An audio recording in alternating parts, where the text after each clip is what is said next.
Oiréis de guerras y rumores de guerras. Mirad que no os turbéis, porque es necesario que todo esto acontezca, pero aún no es el fin. Se levantará nación contra nación y reino contra reino, y habrá pestilencias, hambres y terremotos en diferentes lugares. Pero todo esto es solo principio de dolores.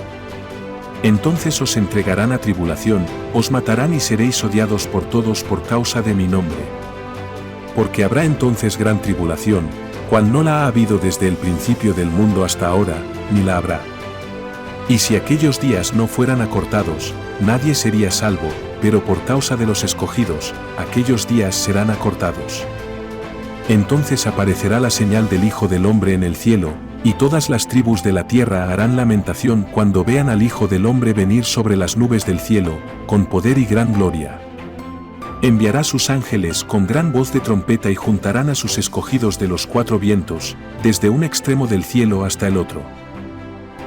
¿Qué se espera en estos días antes de que Cristo regrese al mundo? Estamos viviendo en tiempos fuertes antes de la venida de Cristo. ¿Cuáles son las señales? Ventana TV presenta Señales del Fin, con el pastor Ricardo Quesada. Abre tu corazón y escucha la palabra de Dios para comprender lo que sucede y está por venir. Cristo viene pronto. Y ahora pastor Ricardo Quesada.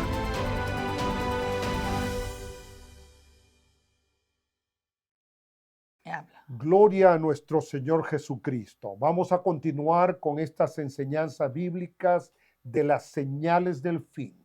Esta va a ser la clase número 21.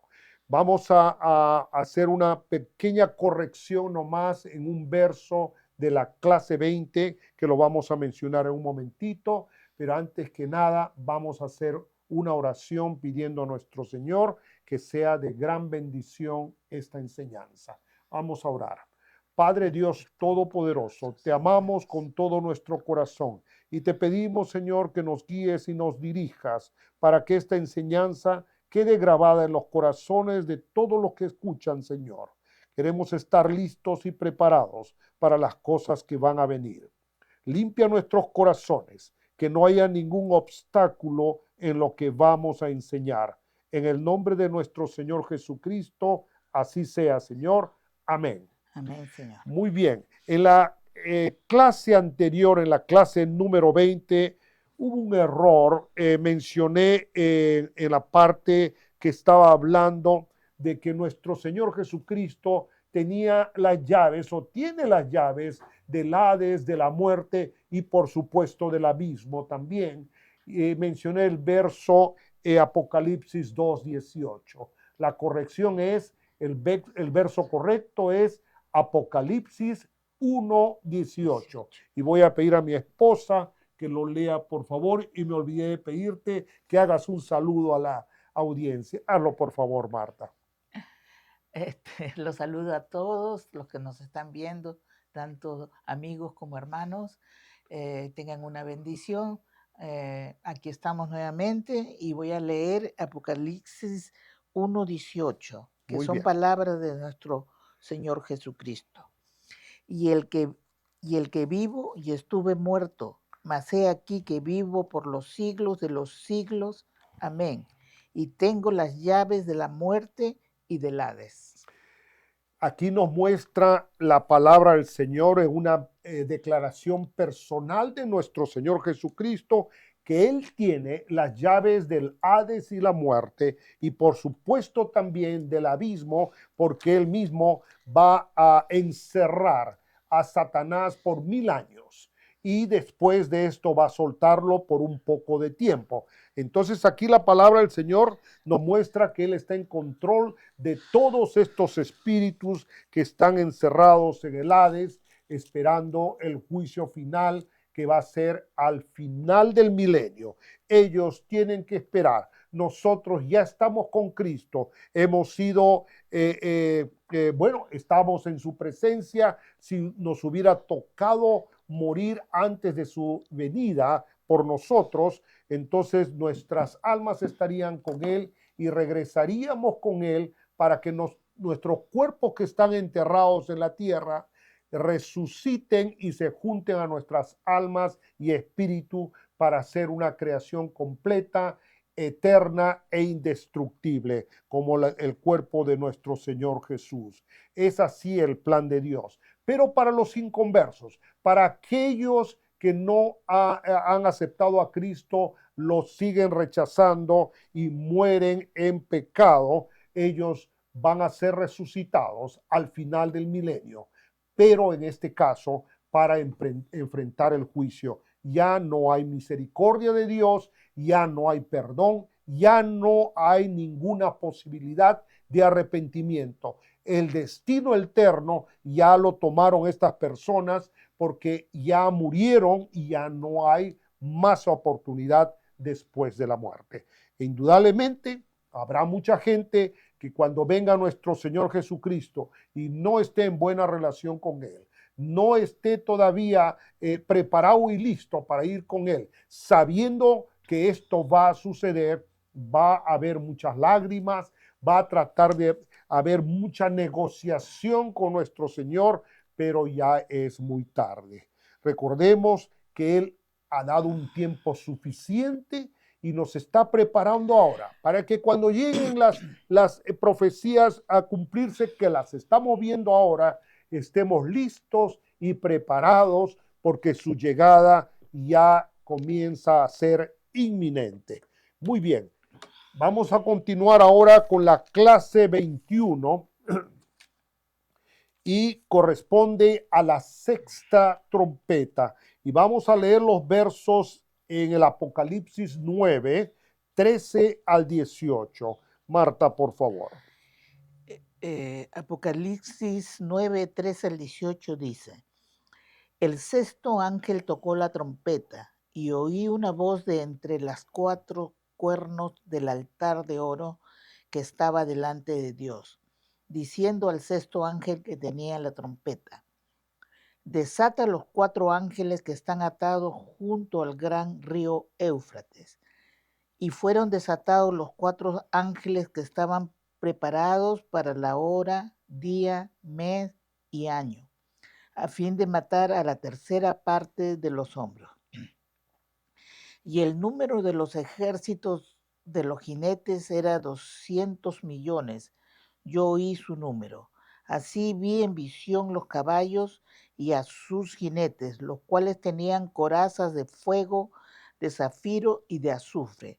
Y las cabezas de los caballos eran como cabezas de leones, y de su boca salían fuego, humo y azufre. Por estas tres plagas fue muerta la tercera parte de los hombres, por el fuego, el humo y el azufre que salían de su boca. Wow, aquí hay muchísima información, pero voy a ir desglosando para poder entender todas estas cosas que nos refiere el Señor a la sexta trompeta. El altar del templo o el altar de oro tenía 4 salientes normalmente y en cada una de ellas una esquina y se le llamaba los cuernos del altar. Esto como una referencia cuando se está hablando aquí en la palabra del Señor de este altar. Los 4 ángeles son realmente demonios y que están atados al río Éufrates. No son ángeles que están en comunión con Dios. Son demonios sumamente malos y destructivos, pero no tienen poder para poder soltarse y llevar a cabo su maldad. El que tiene en control de esto es nuestro mismo Dios. Él los contiene y los va a liberar en el tiempo de Dios, a la hora y en el momento apropiado para cumplir la misión que tiene con ellos. Indudablemente tiene una misión para que pueda hacer daño a la tierra, para hacer esa obra maligna que tiene a través de ellos, y va a suceder esto como algo que realmente va a impactar grandemente. En el cuarto sello, cuando ya lo leímos anteriormente en clases anteriores, ya hubo una mortandad grandísima. La cuarta parte de la tierra murió. Y en este juicio, en la sexta trompeta, aquí está hablando que los demonios del Éufrates, estos ángeles que lo menciona así como una introducción, matarán a la tercera parte de los hombres.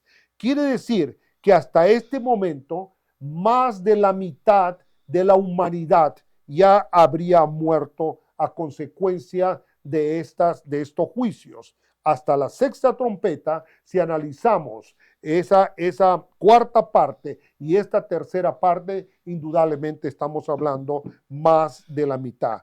Mucho más hubieran muerto si no hubiera puesto límites de destrucción nuestro Dios.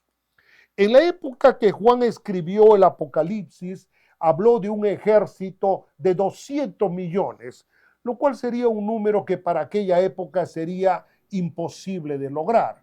Pero para estos tiempos ya hay uniones y hay grupos de países que están unidos para proceder contra el pueblo de Dios, contra Israel, y estas alianzas, estos pueblos unidos, y fácilmente pueden alcanzar esta cifra de soldados. Vamos a continuar ahora con Apocalipsis 9, versos 19 al 21, Marta. Apocalipsis 9, 19 dice: pues el poder de los caballos estaba en su boca y en sus colas, porque sus colas semejantes a serpientes tenían cabezas y con ellas dañaban. Y los otros hombres que no fueron muertos con estas plagas, ni aun así se arrepintieron de las obras de sus manos, ni dejaron de adorar a los demonios y a las imágenes de oro, de plata, de bronce, de piedra y de madera, las cuales no pueden ver, ni oír, ni andar. Y no se arrepintieron de sus homicidios, ni de sus hechicerías, ni de su fornicación, ni de sus hurtos.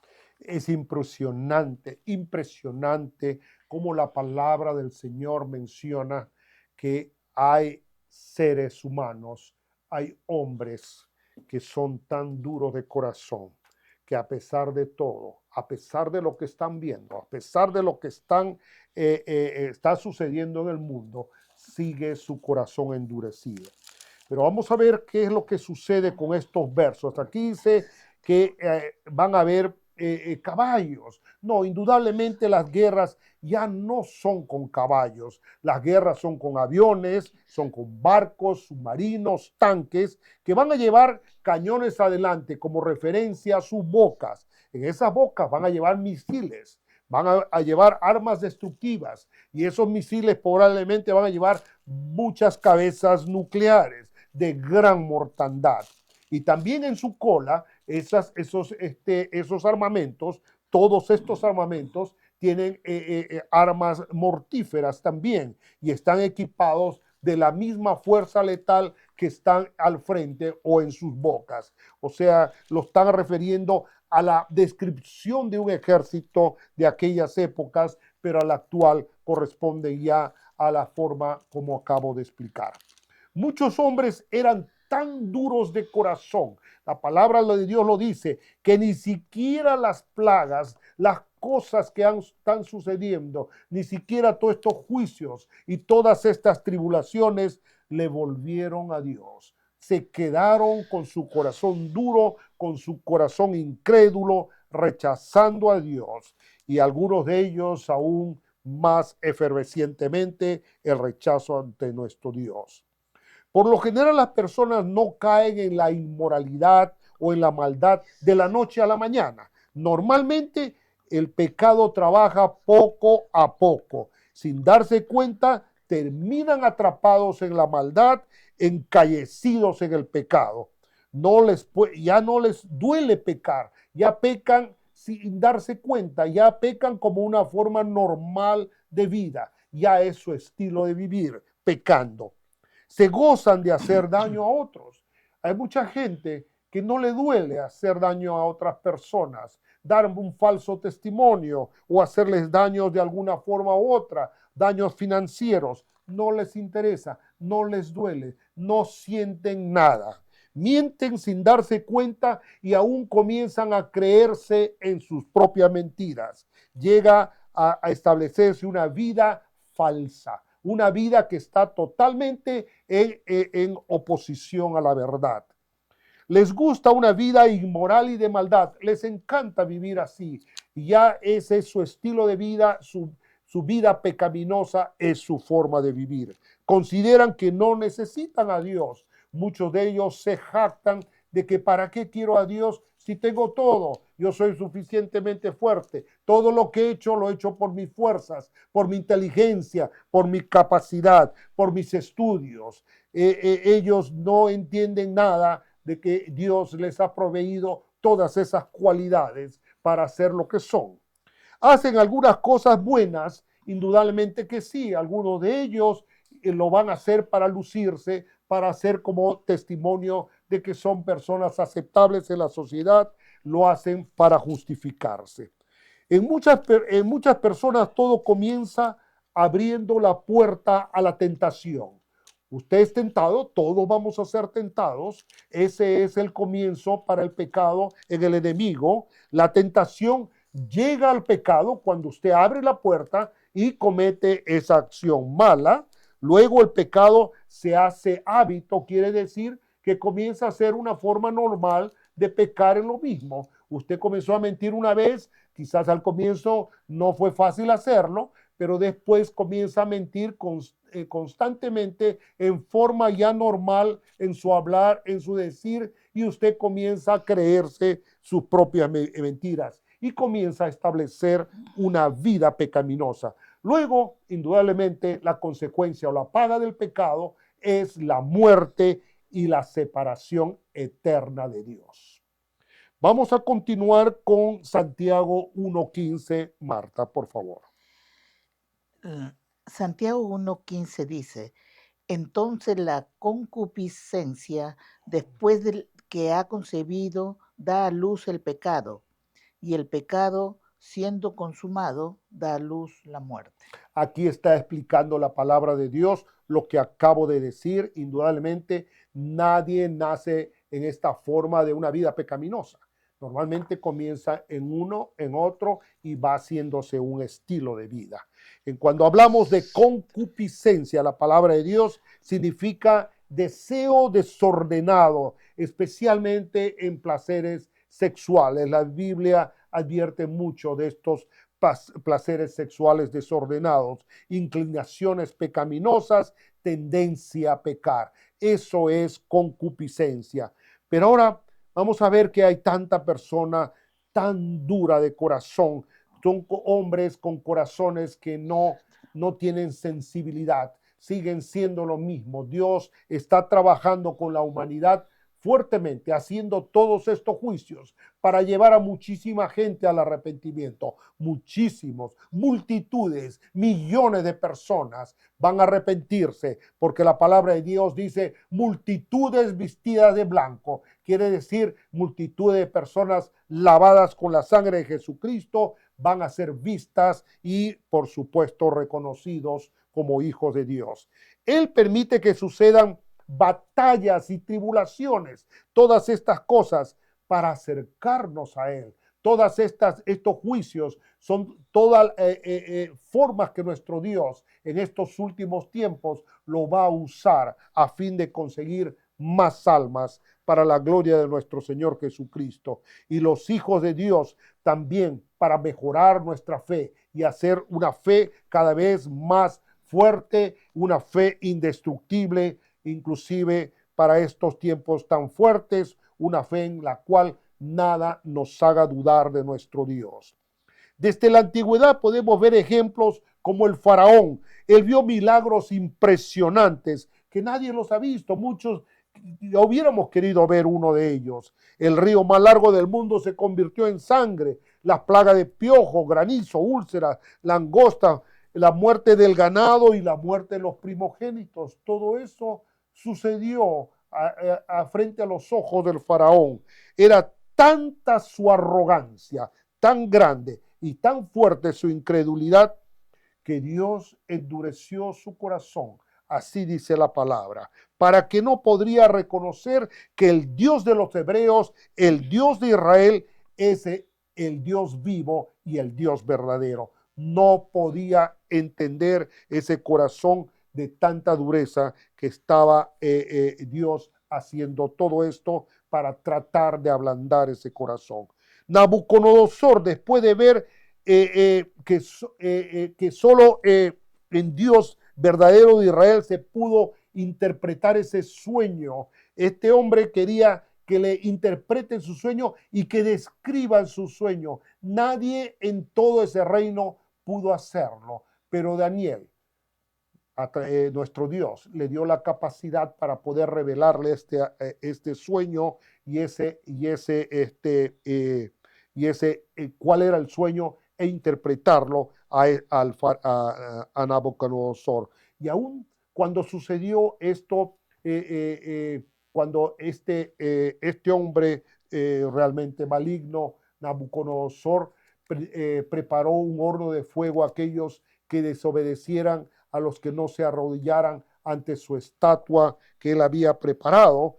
Los hombres de Dios, Sadrach, Mesach y Abednego, no se arrepintieron, no se arrodillaron nunca. Sí, indudablemente nunca aceptaron arrodillarse ante esa estatua y prefirieron ir al horno de fuego para ser quemados. Pero ellos sabían que Dios tenía algo para ellos. Entraron y Nabucodonosor los vio, que no les pasaba nada, y aún vio a Dios dentro de ese horno. Vio 4 personas, entraron 3 y habían 4 cuando él vio dentro del horno que no les pasaba nada. Y su incredulidad continuó. No fue necesario, no fue suficiente para cambiarlo.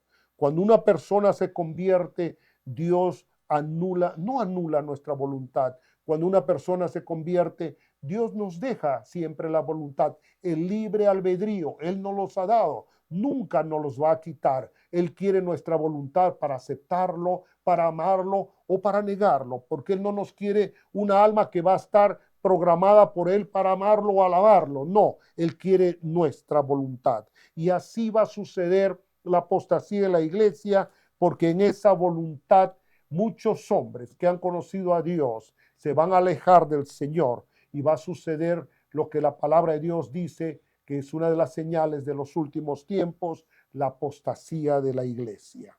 Pero la palabra de Dios dice que aún así, después de ver todas estas cosas, muchos no se arrepintieron. Es impresionante. Dios dice, ¿qué más puedo hacer para que estos corazones se ablanden? El corazón de muchos hombres sigue muy duro. Vamos a continuar la enseñanza viendo ahora los 2 testigos.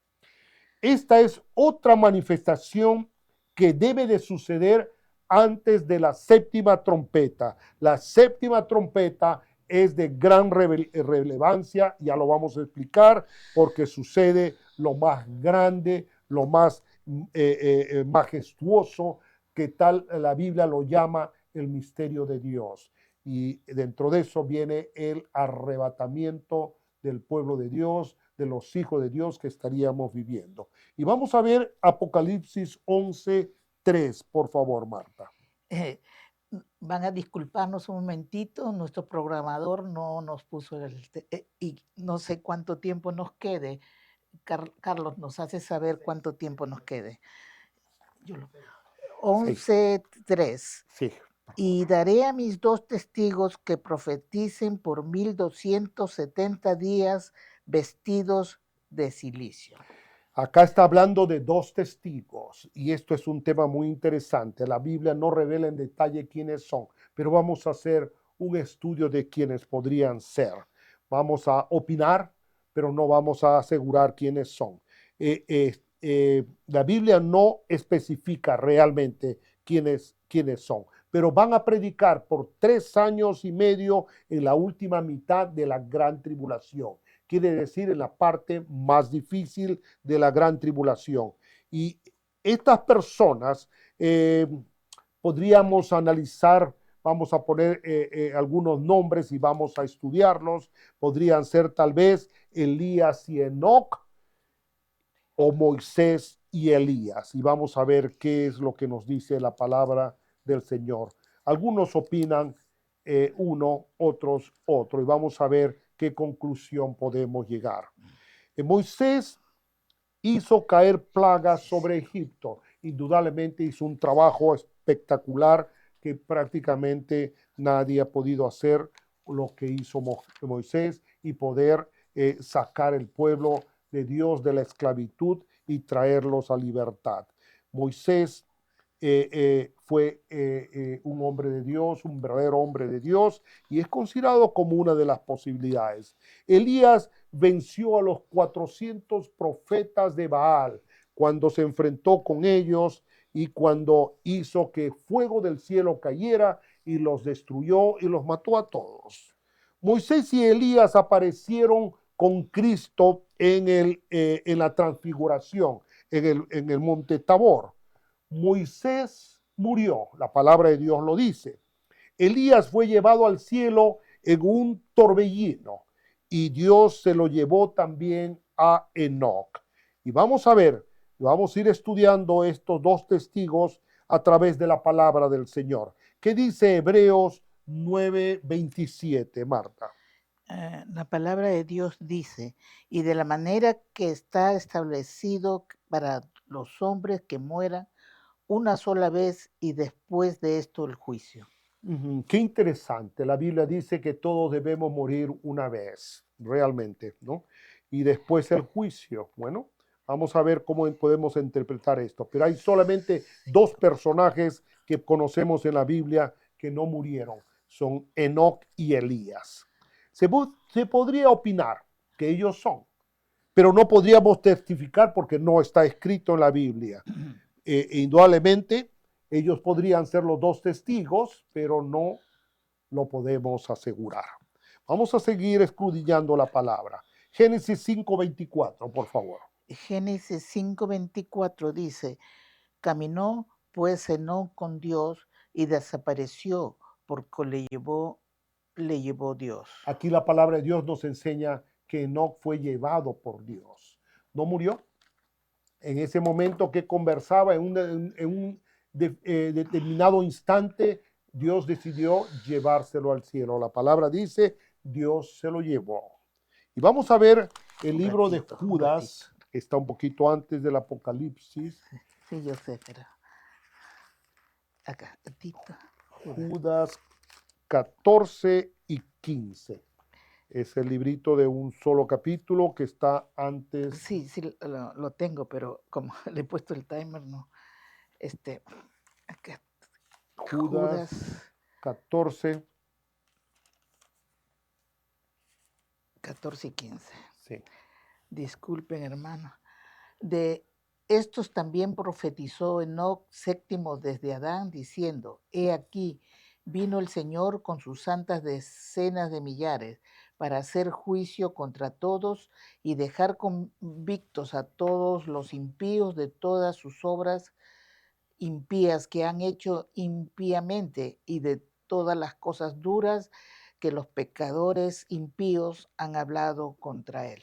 Enoc estaba profetizando lo que iba a suceder 7,000 años después. Era el séptimo en la creación, en orden cronológico, en orden de nacimientos. Y es impresionante ver que Dios ha puesto ya la Biblia en 7,000 años. 4,000 años ya había vivido la humanidad cuando llegó Jesús. La gracia de los gentiles es 2,000 años. Y estos 1,000 años del milenio serían los 7,000 años. 1,000 años para nuestro Dios es como un día. Y la creación está hecha 7 días. Ahí podemos ver la relevancia que hay para este tiempo de la humanidad hasta el final del milenio. Queridos hermanos, vamos a parar acá. Y gloria al Señor para estas enseñanzas. Tomen nota de todas ellas y continuamos en la siguiente clase.